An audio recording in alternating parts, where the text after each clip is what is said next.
사도행전 11장 19절부터 26절까지의 말씀을 제가 읽어드리겠습니다. 그때 스데반의 일로 일어난 환란으로 말미암아 흩어진 자들이 베니게와 구브로와 안디옥까지 이르러 유대인에게만 말씀을 전하는데, 그 중에 구브로와 구레네 몇 사람이 안디옥에 이르러 헬라인에게도 말하여 주 예수를 전파하니, 주의 손이 그들과 함께 하심에 수많은 사람들이 믿고 주께 돌아오더라. 예루살렘 교회가 이 사람들의 소문을 듣고 바나바를 안디옥까지 보내니, 그가 이르러 하나님의 은혜를 보고 기뻐하여 모든 사람에게 굳건한 마음으로 주와 함께 머물러 있으라 권하니, 바나바는 착한 사람이요 성령과 믿음이 충만한 사람이라. 이에 큰 무리가 주께 더하여지더라. 바나바가 사울을 찾으러 다소에 가서 만나매 안디옥에 데리고 와서 둘이 교회에 1년간 모여 있어 큰 무리를 가르쳤고, 제자들이 안디옥에서 비로소 그리스도인이라 일컬음을 받게 되었더라. 아멘. 오늘 이런 교회 되게 하소서 제목을 가지고 우리가 함께 은혜를 나누도록 하겠습니다. 지금 셀플러스 오늘이 네 번째 주일인데, 셀플러스 주제가 크게 네 개입니다. 첫 번째는 우리가 오랫동안 예수 믿었지만 성경이 말씀하는 복음이 뭐냐, 간단하게 우리가 복음을 증언할 수 있을까? 그래서 짧은 시간이지만 성경이 무엇인지를 우리가 함께 공부하는 첫 시간. 두 번째 시간에는 교회는 어떤 공동체냐, 그걸 우리가 함께 배웠습니다. 교회론을 함께 나눴습니다. 세 번째 주간에는 그렇다면 그리스도인은 어떻게 살아야 되느냐를 공부했습니다. 오늘은 그렇다면 이제 맨 마지막에 우리 교회는 어떤 교회가 되어야 할까에 대해서 구체적으로 우리가 새롭게 결단하는 그런 시간을 가져볼까 합니다. 그래서 오늘은 대예배 시간에 이런 교회 되게 하소서 제목을 가지고 우리가 함께 은혜를 나누려고 합니다. 재미있는 얘기를 먼저 하고 시작을 할까요? 어떤 가정에 남편과 아내가 부부싸움을 오랜만에 했습니다. 오랜만에 부부싸움을 했는데 하루 종일 서로 말 한마디 않고 안방과 건넌방에서 서로 이렇게 있었습니다. 그런데 당연히 밥 먹을 때가 됐는데 밥을 안 주는 거예요. 그래서 남편이 안방에서 큰 소리로 건넌방까지 들리라고 큰 소리로 그랬어요. 밥 안 차려와? 밥 좀 줘! 이렇게 큰 소리로 그랬어요. 그리고 나서 시간이 한참 지났는데 누군가 안방 문을 두드립니다. 그래서 문을 열어보니까 퀵서비스가 와 있는 거예요. 어떻게 오셨어요?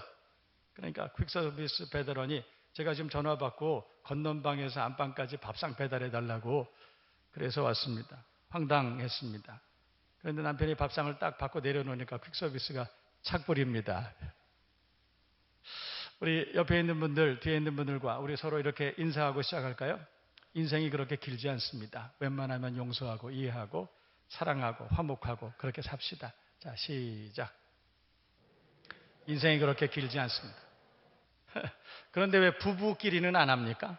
네, 우리 다시 한번, 부부가 앉아있는 커플이 많이 있는데 우리 다시 한번 해봅니다. 시작. 인생이 그렇게 길지 않습니다. 그런데 눈을 부릅뜨고 얘기하시는군요. 제가 보니까.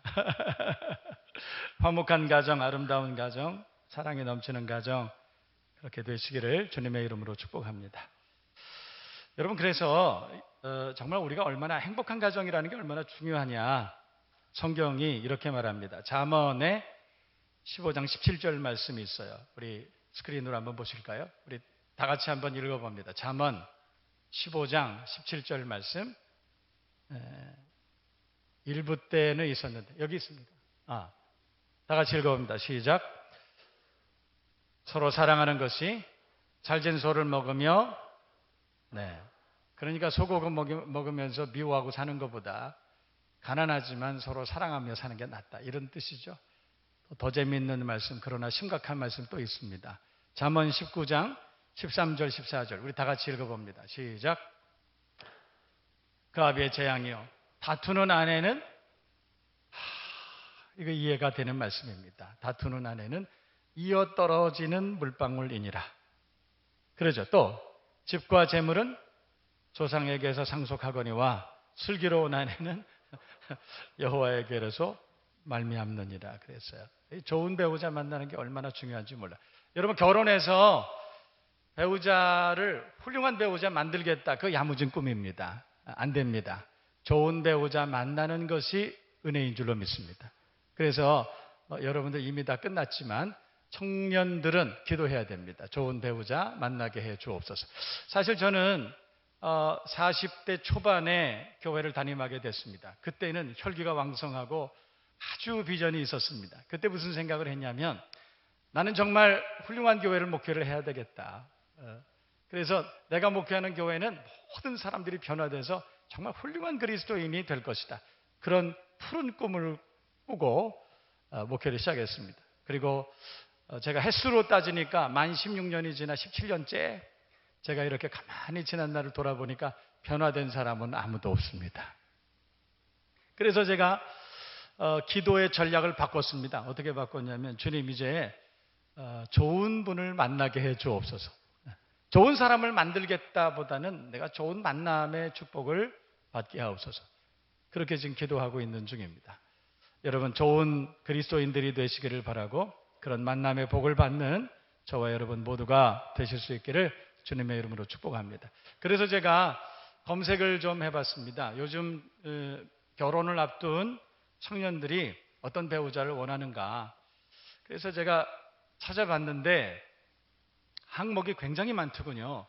그러니까 이제 결혼을 앞둔 청년들이 나는 이런 배우자를 만나고 싶다. 보니까 뭐 외모 그러면 예전에는 그냥 외모가 뭐 출중한 이렇게 말했는데 요즘은 남자는 뭐 1m 76에 뭐 몸무게 72kg 막 이렇게 돼 있더라고요. 그게 뭐 여성은 뭐 얼마에 몸무게가 52kg 죄송합니다. 52kg라고 그래서 그런데 하여튼 그렇게 요즘은 구체적으로 목표를 가지고 배우자를 찾는 그런 모습을 제가 본 적이 있습니다. 제가 봤더니 배우자감에게 집이 있느냐 집 우선순위를 쭉 따져보니까 그래요. 또 연봉이 얼마냐 또 연봉 이외에 그 배우자감이 얼마나 많은 자산을 보유하고 있느냐 외모는 어떠냐 나이가 한참 밀려있더군요. 나이는 어떠냐 또 학력은 어떤가 그 사람이 가진 취미 근데 재미있는 것은 이것도 있어요. 그분이 성형을 몇 번 했느냐 성형 몇 번 했느냐 그러니까 요즘은 자기 얼굴이 별로 없는 모양이에요. 그래서 여러 번 성형하면 완전히 얼굴을 바꾸는 모양입니다. 그런데 제가 그 항목을 가만히 보니까 한 30개가 넘는 항목이 있는데 그 가운데 그 사람의 가치관이 뭐냐 그분의 인성이 얼마나 중요하냐는 항목이 하나도 없어요.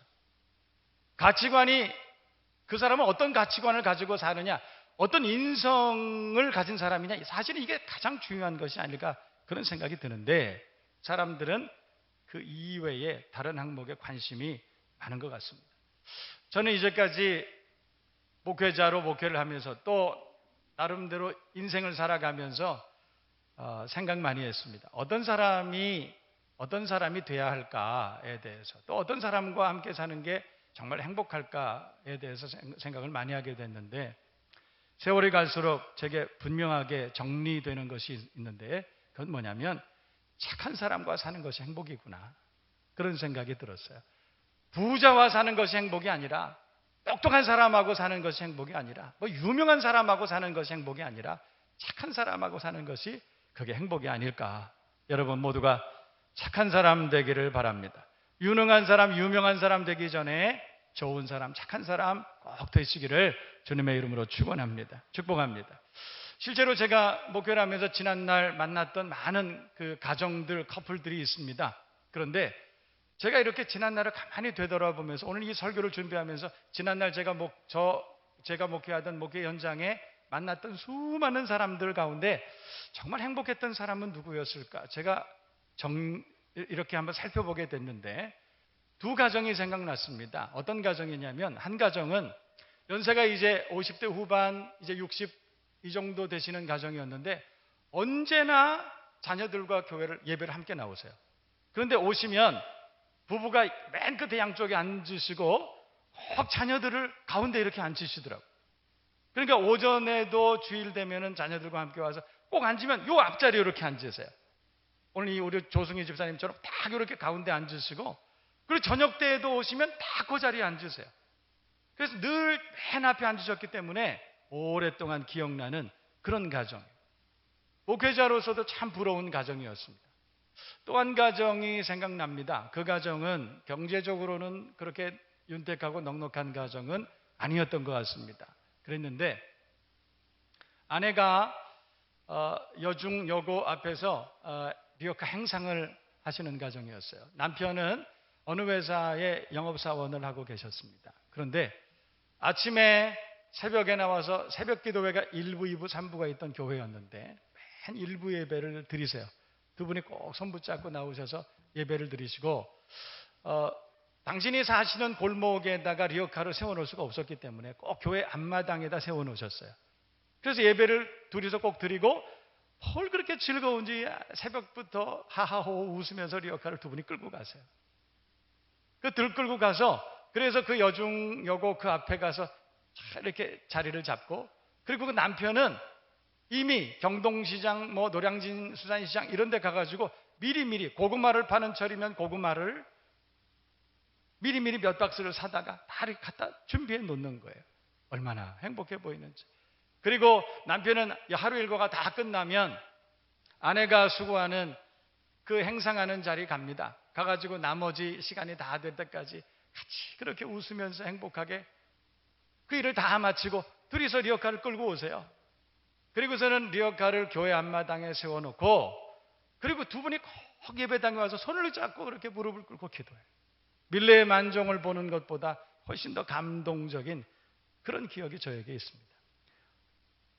제가 만난 사람들 중에는 유명한 분도 계시고 큰 부자도 계셨고 권력을 가진 사람도 있었습니다. 참 많은 사람들, 참 많은 가정들을 제가 경험했는데 지난날 돌아보면서 정말 행복했던 가정은 어떤 가정이었을까 생각해 보니까 그 두 가정이에요. 여러분들 모두가 그런 가정 되시기를 주님의 이름으로 축복합니다. 착한 사람이 있는 가정 얼마나 행복할까? 착한 남편이 있는 아내는 얼마나 행복할까? 그런 착한 아내가 있는 그런 남편은 얼마나 행복할까? 그런 자녀들은 얼마나 좋을까? 생각을 해봅니다. 교회도 마찬가지. 시설이 좋고 또 목회 프로그램이 화려하고 또 목사님이 많이 배우고 영웅적인 웅변적인 설교를 하시고 은사가 임하고 물론 그것도 참 좋은 교회 중에 하나라고 저는 확신합니다. 그러나 더 좋은 것은 그 교회 가면 목사님이 참 좋으시다. 목사님 참 착한 분이시다. 할렐루야. 아멘을 잘 안 하시는 거 보니까 제가 안 착했던 모양이에요. 할렐루야. 그 교회 가니까 참 좋았다. 참 착한 사람이 많다. 장로님들이 너무 착하고 권사님들 만나면 너무 착한 권사님들 많이 계시고 딴 교회 같으면 아멘을 벌써 여러 번 했을 거예요. 할렐루야. 착한 사람들이 많이 모여있는 그런 교회 되기를 바랍니다. 셀레베 나오세요. 셀장 그렇게 할 것도 없습니다. 셀레베 가운데 착한 셀장 있고 착한 집사님들 계시면 나오지 말라고 해도 나옵니다. 거기 가면 감동이 있고 거기 가면 사랑이 있고 거기 가면 편안함이 있기 때문에 우선순위로 아무리 세상 일이 바빠도 거기 먼저 가겠다. 아마 그러지 않을까요? 여러분 모두가 그런 착한 그리스도인들 되시기를 주님의 이름으로 축복합니다. 그런 분들이 많이 모이면 좋은 교회죠. 그러나 여러분 성경적으로 또 신학적으로 세상에 착한 교회는 없습니다. 좋은 교회는 사실은 성경적으로 신학적으로 우리가 없다고 봐야 됩니다. 그러나 우리가 굳이 좋은 교회가 어떤 교회냐라고 우리가 굳이 정의하려면 저는 제일 먼저 착한 사람들이 많이 모인 교회가 좋은 교회 아닐까 그런 정의를 내려봅니다. 여러분 교회가 건물이 크고 유명하고 그런 것도 좋은 교회지만 그것보다 가장 우선돼야 되는 것은 교회 안에 착한 사람들이 많이 모인 그런 교회가 되시기를 주님의 이름으로 축복합니다. 여러분 왜 하나님께서 성경을 우리에게 주셨는데 성경이 어떤 내용이냐?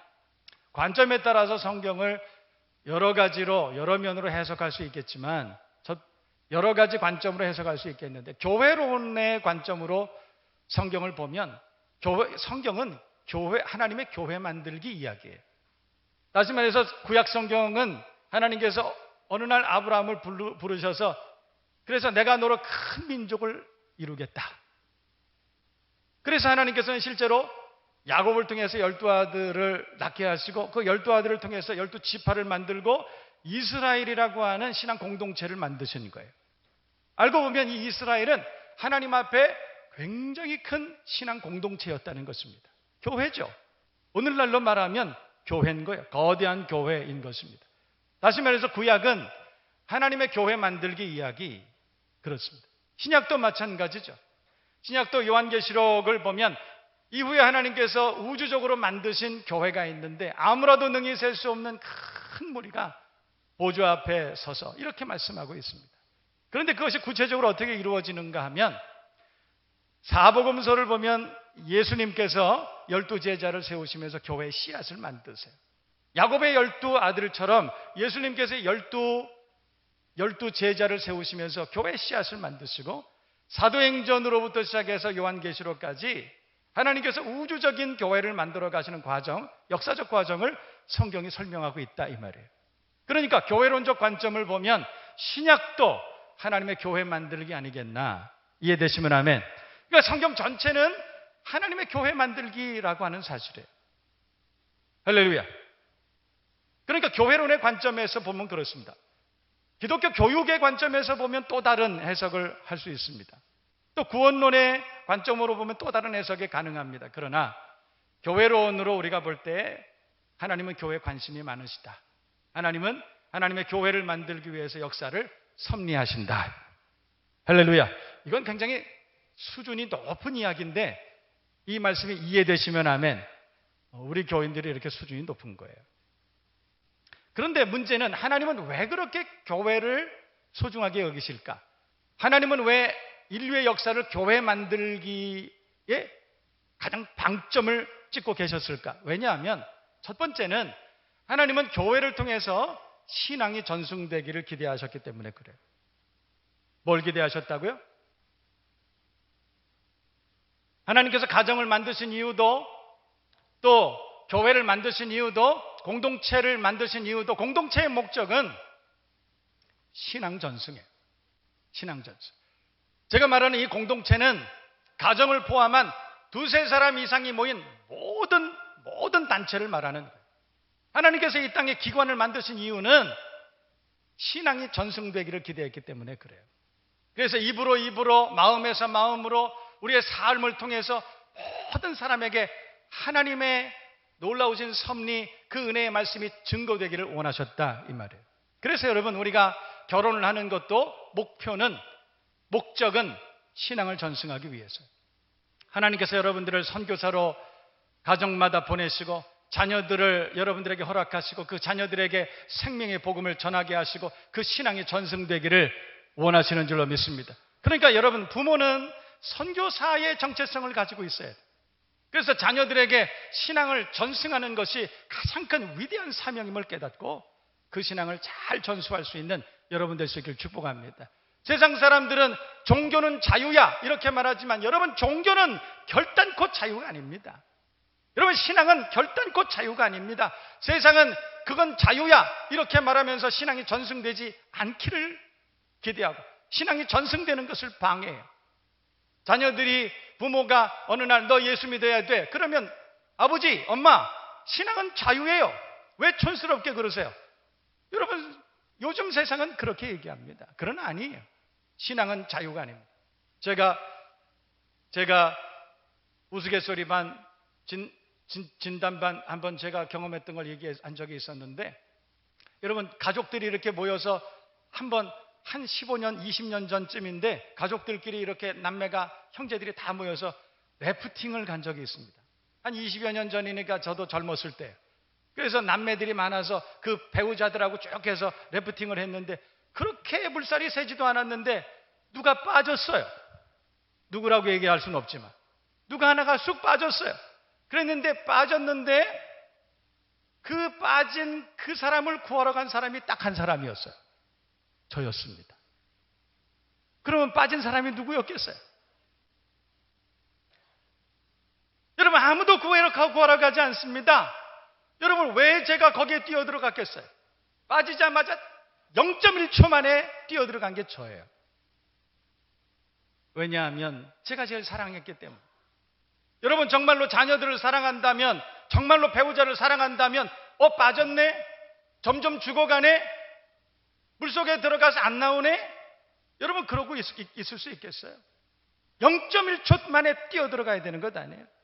하나님께서 우리에게 가정을 허락하신 이유는 우리에게 선교사적인 정체성과 직분을 허락하시고 신앙 전승을 이루기 위해서 하나님께서 우리를 보내신 거예요.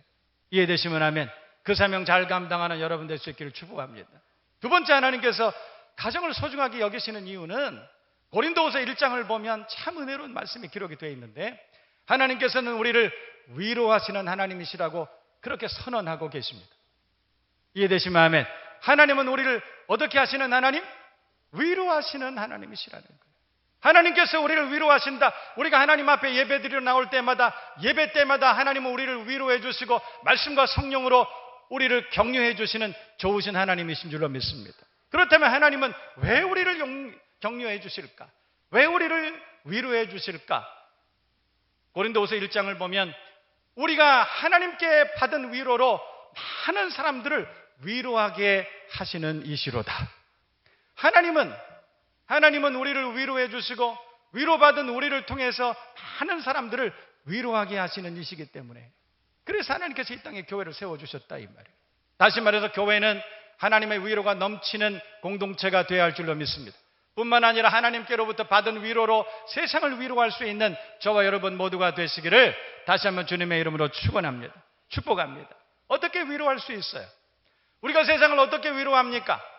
여러분, 교회가 돈이 많아서 날마다 세상의 복지와 사회적 참여를 통해서 세상을 위로합니까? 여러분, 그럴 수도 있어요. 그러나 그것은 전부가 아닙니다. 그것은 정부가 더 잘합니다. 그것은 기업이 더 잘합니다. 여러분, 교회는 무엇으로 세상을 위로하느냐 이 말이에요. 교회가 무엇으로 세상을 위로합니까? 물론 연말이 되면, 성탄절이 되고 연말 연시가 되면 이 주변의 사람들을 우리 교회는 지극히 섬깁니다. 관공서들을 찾아다니면서 섬기고, 불우한 이웃들을 찾아가서 섬기고, 우리의 도움이 필요한 분들을 찾아서 섬깁니다. 혹은 외국에 있는 교회들도 섬기고, 그리고 전도 대상자, 선교 대상자들도 섬깁니다. 여러분, 그렇게 섬기는 것도 중요하지만, 여러분, 교회는 무엇으로 세상을 위로하느냐라는 것이에요. 교회 밖에 있는 사람들은 어떤 위로를 우리에게 기대할까? 그것을 먼저 생각해 볼 필요가 있다는 것입니다. 여러분, 교회 밖에 있는 사람들은 우리에게 어떤 위로를 받기를 원할까요? 사실은 세상은 너무나 살기가 험악한 곳이에요. 산업사회 때에는 개미의 시대라고 그랬습니다. 근면하게 일하는 사람들이 잘 사는 시대였죠. 그러나 산업사회가 지나고 지금은 거미의 시대라고 그렇게 말합니다. 네트워크가 중요한 거예요. 얼마나 많은 사람들과 액세스되어 있느냐, 얼마나 많은 사람들과 접속되어 있느냐가 그 사람이 얼마나 이 시대를 잘 사느냐를 가늠하는 그런 기준이 된다, 이런 뜻이에요. 많은 사람들이 관계 안에 살아갑니다. 관계를 통해서 자신을 정의하고 살아갑니다. 지금 우리가 사는 세상은 그런 거예요. 가정도 마찬가지고, 직장도 마찬가지고, 교회도 마찬가지. 관계를 통해서 서로가 자기의 정체성을 확인하고 살아가는 그런 시대라 이런 말이에요. 그러다 보니까 가장 많은 상처를 관계 속에서 우리가 경험하게 돼요. 어떤 사람은 예수 믿다가 어느 날 교회 안 다닙니다. 왜 교회 안 다니냐? 가서 물어보면 누구로부터 상처를 받았다는 거예요. 관계로부터 상처를 받았다는 거예요. 여러분, 일이 힘들어서 그 직장을 그만두는 사람 별로 없습니다. 직장 그 동료들과 관계가 안 좋아서 그래서 그 직장을 그만두는 사람이 얼마나 많은지 몰라요. 이 시대는 관계로부터 상처를 많이 받는 그런 시대예요. 교회가 무엇으로 세상을 위로합니까? 교회가 어떻게 세상을 위로할 수 있어요? 교회는 NGO 사역을 통해서 세상을 위로하는 것이 아니에요. 물론 그것도 유의미합니다. 그러나 정말로 세상이 기대하는 위로는 관계를 통해서, 훌륭한 관계를 통해서 세상은 위로받기를 원한다, 이런 말이에요. 그렇다면 우리가 어떻게 세상을 위로해요? 착한 인품을 가져야 돼요. 교회 다니는 모든 사람, 예수 믿는 모든 사람들이 착한 사람 돼야 됩니다. 착한 사람 돼서 우리를 통해서 세상이 위로를 받을 수 있는 그런 교회가 돼야 할 줄로 믿습니다. 그래서 저는 올해도 착한 사람 선교적 교회라고 하는 슬로건을 걸고 올 한 해를 목표로 했습니다. 내년에는 조금 더 광범위하게 착한 사람 성경적 교회라고 하는 그런 그 주제를 가지고 목회를 하려고 그렇게 생각을 합니다. 착한 사람 되시기를 바랍니다. 착한 사람이 돼서 그 사람들에게 은과 금으로, 세상 사람들에게 은과 금으로 그들을 위로할 수는 없지만 우리의 착한 성품을 통해서 세상 사람들이 위로받는 그런 은혜의 역사가 일어나기를 주님의 이름으로 축복합니다. 축원합니다. 오늘 저는 사도행전 11장을 통해서 착한 사람 바나바를 여러분들에게 소개하고자 합니다. 여러분, 바나바를 통해서 성경을 보면 이에 많은 사람들이 큰 무리가 주께 더하여졌다. 교회가 흥왕해지고, 그리고 바나바 때문에 교회가 크게 부흥했다. 성경은 그렇게 말해요. 여러분, 실제로 교회가 성장하는 그런 모습들을 저는 주변에서 많이 봅니다. 교회가 어떻게 하면 성장할까요? 큰 건물을 짓고 좋은 목회 프로그램을 가지고 그 교회 안에 정말 사회적으로 존경받는 유명한 사람들이 모이고, 물론 그렇게 해도 교회는 성장의 동기를 부여받을 수 있습니다. 그러나 여러분, 어떤 교회가 정말로 성장하게 될까요? 어떤 교회가 좋은 교회라고 칭찬을 받게 될까요? 저는 제가 담임 목사만 만 16년을 넘게 합니다. 우리 교회에서만 만 16년을 넘게 하면서 참 많은 분들을 제가 경험하게 됐는데, 저희 교회뿐만 아니라 이웃 교회도 마찬가지예요. 부흥하는 교회에는 특징이 있습니다. 어떤 특징이 있냐면 교인들 가운데 정말 훌륭한 분들이 있다는 거예요. 정말 착한 교인들이 있다는 거예요. 여러분, 교회는 목사님이 설교를 잘한다고 부흥하는 것이 아니에요. 신학교를 가면 그거 가르칩니다. 설교 잘하면 1년, 신방 잘하면 2년, 성품이 좋으면 평생을 목회를 잘한다. 이런 말씀을 많이 들어요. 설교를 잘하면 여러분 교회가 부흥합니까? 아니에요. 그렇지 않습니다. 신방 잘하면 그렇게 됩니까? 아닙니다. 착한 목사, 착한 장로, 착한 권사, 성도들이 모였을 때 그 교회가 부흥하는 거예요. 할렐루야. 우리 옆에 있는 사람들 한번 보세요. 착한가 안 착한가? 착하게 생겼. 한번 인사해 보세요. 착하시군요. 자, 이렇게 시작. 착하시군요. 착한 그리스도인들 되시기를 주님의 이름으로 축복합니다. 그런 사람들이 많으면 교회는 흥왕하는 것입니다. 오늘 성경에 바나바를 봅니다. 여러분, 바나바는 왜 성경에 그에게 착한 사람이라고 했느냐? 여러분, 사도행전 11장을 보니까 바나바에 대해서 그렇게 말합니다. 그는 착한 사람이요 성령과 믿음이 충만한 자라, 그렇게 말해요. 여러분, 일반적으로 우리는 어떤 사람이 좋은 그리스도인이라고 말합니까? 그분 성령 충만한 사람, 1년에 성경을 30독 100독 하는 사람, 그 사람은 기도할 때 통변을 하고 방언을 하고 예언을 하고 은사가 임하고 병 고치는 능력이 있고, 그런 사람, 여러분, 그런 사람이 좋은 그리스도인입니까? 아니에요. 그렇지 않습니다. 오늘 성경은 바나바에 대해서 그는 착한 사람이요 성령과 믿음이 충만한 사람이라는 것을 먼저 얘기하지 않고 그는 착한 인성을 가진 사람이라고 먼저 얘기했다는 것입니다. 이에 그것 때문에 많은 사람들이 주께로 돌아왔다고 성경은 말합니다. 여러분, 우리가 하나님 앞에 기도하고 하늘의 큰 은사를 받고 능력을 받고 그리고 부자로 살아가고 건강하게 살아가는 것도 좋지만, 성공하고 살아가는 것도 좋지만, 착한 사람이 먼저 되실 수 있기를 주님의 이름으로 축원합니다. 여러분 때문에 수많은 사람들이 주께로 옳은 대로 돌아오는 역사가 일어나기를 다시 한번 주님의 이름으로 축원합니다. 여러분, 바나바는 성경을 보니까 오늘 사도행전 11장에 22절 이하를 보면 바나바는 예루살렘 교회 안에 수많은 사람들 가운데 꼭 필요한 곳에 파송을 해야 될 때 모든 사람들이 저 사람이 가면 그 문제를 해결할 수 있다, 그렇게 얘기했다는 거예요. 저 사람은 착한 사람이요 저 사람은 인품이 훌륭한 사람이기 때문에, 여러분, 저 사람은 똑똑한 사람이기 때문에 그곳에 가서 문제를 해결할 수 있다, 이렇게 얘기한 게 아니에요. 저 사람은 착한 사람이기 때문에 그 문제 해결할 수 있습니다, 그렇게 파송을 받았다는 것입니다.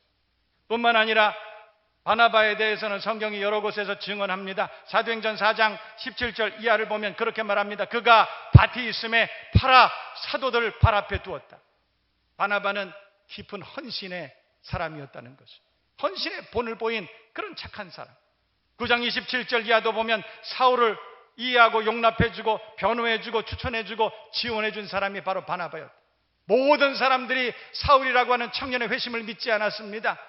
그래서 사울을 봤을 때 그를 어떻게 하면 내치고 그를 모욕을 주고 그를 공동체에서 쫓아낼까, 사람들이 다 그럴 때 바나바는 사울이라고 하는 청년을 용서해주고 이해해주고 끌어안아 줬다는 거예요.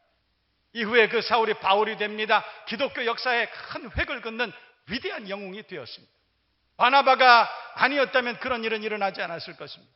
우리 교회 가운데 바나바 같은 사람들이 많으면 얼마나 많은 바울이 생겨날 수 있을까? 그런 생각을 해봅니다. 여러분 모두가 그런 바나바가 되시기를 주님의 이름으로 축복합니다. 뿐만 아니라 마가와의 관계가 있었습니다. 여러분, 바울은 칼 같은 사람, 성품이 강한 사람이었습니다. 마가의 실수를 용납하지 않습니다. 마가를 돌려보낼 때 바나바는 조카였던 마가를 끌어안아 줍니다. 이후에 마가는 마가복음을 기록할 만큼 위대한 신앙의 선진이 되었습니다. 바나바는 사람들을 품어주는 사람이었어요. 뿐만 아니라 이후에 사울이 바울이 돼서 큰 역사를 이루고 사람들에게 존경받게 됩니다. 그때 바나바는 한 번도 바울 앞에 서지 않습니다. 언제나 그는 조연에 만족하고 감사했어요.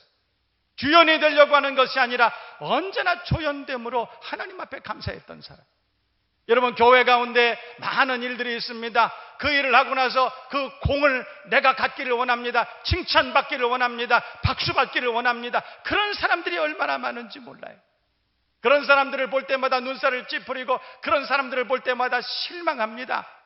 여러분, 그러나 반대로 많은 사람들을 세워주고 모든 공을 그분들에게 돌리고 그분들을 세워주고 나는 조연으로 만족한다는 그런 바나바 같은 사람들이 있다면 얼마나 좋을까? 얼마나 좋은 교회가 될까? 여러분, 그런 교회를 만들어가는 그리스도인들이 되시기를 주님의 이름으로 축복합니다. 이런 교회 되게 하소서. 착한 사람이 돼야 됩니다. 착한 그리스도인이 되시기 바랍니다.